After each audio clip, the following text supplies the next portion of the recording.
I'm going to try to predict what every Nintendo franchise does on the Nintendo Switch 2. Pokemon is going to be really big in this generation, especially during the first half of it, since 2026 is going to be Pokemon's 30th anniversary, so we got a lot to cover and not a lot of time. The first thing I think that we're going to get is a new Pokemon Ranger game coming out in January of 2026, because I feel like the mouse controls are going to be pretty one-to-one with stylus controls, so we're going to see a lot of DS and 3DS stuff come over, and I think that it'll be really good for drawing circles.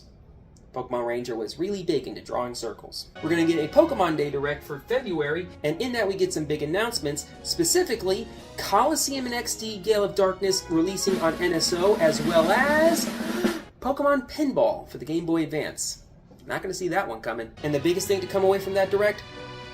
Generation 10 coming out in November, and it's going to be the biggest Pokemon generation yet. Like, we're talking multiple regions, since it's the 10th generation and the 30th year. They're gonna go crazy with this one. We'll get some DLC for Legend ZA throughout the summer. In the fall, we're gonna see Generations 1 and 2 finally come to the Game Boy versions of NSO, and it will be compatible with Pokemon Home and NSO's Pokemon Stadium 1 and 2. 2027's big Pokemon stuff is just gonna be DLC for the Gen 10 games, and then in 2028, Black and White remakes. Bonus points if they aren't made by the same people who did the Brilliant Diamond Shining Pearl games. I would prefer that, but Brilliant Diamond Shining Pearl did sell kinda well, so frick.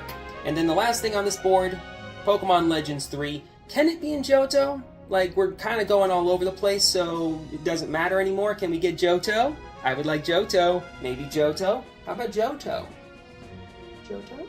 Anyway, October of 2029, we're setting up 2029 to be the big year in the middle of the console's life, especially since it's going to be in conjunction with the Enhanced Switch 2.